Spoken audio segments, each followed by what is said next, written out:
আসসালামু আলাইকুম বন্ধুরা, ফরিদা কিচেন চ্যানেলে সবাইকে স্বাগতম। আজকে আমি তৈরি করব চালের নাড়ু। এই নাড়ুটা গ্রামের প্রতিটি বাড়িতে এই সময় চিড়ে মুরগি আর এই নাড়ু পাওয়া যায়, তাই আজকে আমি তৈরি করব চালের নাড়ু। চলুন তাহলে রেসিপিটা শুরু করি। এই নাড়ুটা তৈরি করা হয় চাল ভাজা দিয়ে। এখানে আমি এই দেখুন আতপ চাল ভেজে নিয়েছি আর সিদ্ধ চাল ভেজে নিয়েছি। যতটা পরিমাণ সিদ্ধ চাল ভেজেছি সেই পরিমাণ আতপ চাল ভেজে নিয়েছি।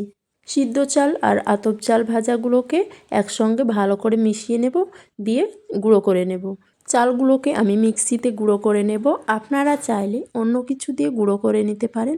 চালগুলোকে দুবারে গুঁড়ো করে নেব, অর্ধেক করে চালগুলোকে দিয়ে গুঁড়ো করে নেব। এই দেখুন একদম মিহি করে গুঁড়ো করে নিতে হবে। এই দেখুন একদম মিহি করে গুঁড়ো করে নিয়েছি, ঢেলে নেব। বাকি চালগুলো আছে সেগুলোকেও গুঁড়ো করে নিয়েছি। সব চালগুলো গুঁড়ো করা হয়ে গেছে। গ্যাসে একটা কড়াই চাপিয়েছি। নাড়ুটা গুড় দিয়ে তৈরি করতে হবে, তার জন্য এখানে আমি গুড় নিয়েছি, আখের গুড় 500 গ্রাম। গুড়টাকে আমি জাল করে নেব। এই চামচের 1 চামচ পানি দেব। পানিটা দিয়ে 4-5টা এলাচ ফাটিয়ে নিয়েছি, এলাচগুলোকে দেব। আপনারা চাইলে এটা স্কিপ করতে পারেন। স্বাদ মতো নুন দিয়ে গুড়টা খুব বেশি জাল করা যাবে না, 2 থেকে 3 মিনিট জাল করে নেব। এই দেখুন হালকা ফুটে আসবে আর গ্যাসটাকে অফ করে দিতে হবে, না হলে গুড়টা একদম শক্ত হয়ে যাবে, তখন আর নাড়ুটা তৈরি করা হবে না। এই দেখুন আমি গুড়টাকে কেবল একবার ফুটিয়ে নিয়েছি, দিয়ে গ্যাসটাকে বন্ধ করে দেব। আমার গুড়টা ফুটে গেছে। গ্যাসটাকে অফ করে দিয়ে গুড়টাকে আমি ভালোভাবে ঠান্ডা করে নেব। এইভাবে আমি গুড়টাকে ভালো করে ঠান্ডা করে নিয়েছি। এই দেখুন এবার কড়াইটাকে নামিয়ে নেব।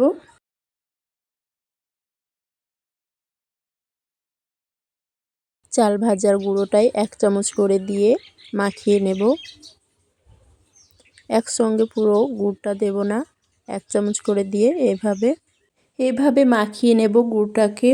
একবারে পুরো গুড়টা দিলে পারে তখন চালের গুঁড়োটা নরম হয়ে যেতে পারে, তার জন্য অল্প অল্প গুড় দিয়ে এটাকে মাখিয়ে নিতে হবে। এইভাবে এই দেখুন এভাবে আমি পুরো গুড়টা দিয়ে অল্প অল্প করে দিয়ে এভাবে মাখিয়ে নেব। যতটা পরিমাণ গুড় লাগবে সেই পরিমাণ গুড় দিয়ে মাখিয়ে নেব।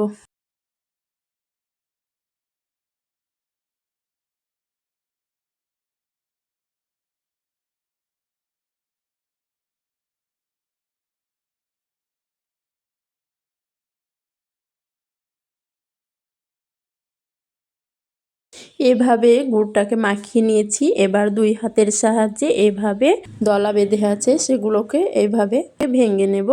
চালের গুঁড়োটায় আঠালো ভাবটা আসলে নাড়ুটা তৈরি করা হবে। এভাবে আমি গুড়টাকে মাখিয়ে নিয়েছি। এবার নাড়ুগুলোকে তৈরি করে নিতে হবে।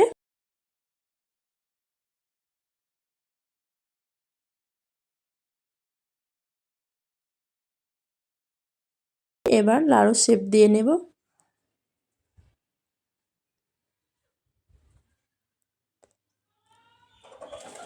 এইভাবে সব লাড়ুগুলোকে তৈরি করে নিতে হবে। এই দেখুন আমার একটা লাড়ু তৈরি করা হয়ে গেল।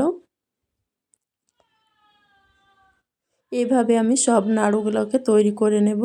খুব সহজ একটি নাড়ুর রেসিপি। এই নাড়ুটা তৈরি করে বানিয়ে খেয়ে দেখবেন, খেতে খুবই ভালো লাগে। এভাবে বানিয়ে দেখবেন আপনারা।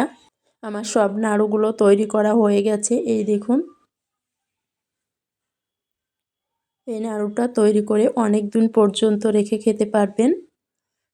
আমার এই নাড়ুর রেসিপিটি আপনাদের কেমন লেগেছে? ভালো লেগে থাকলে লাইক, শেয়ার, কমেন্ট করতে ভুলবেন না।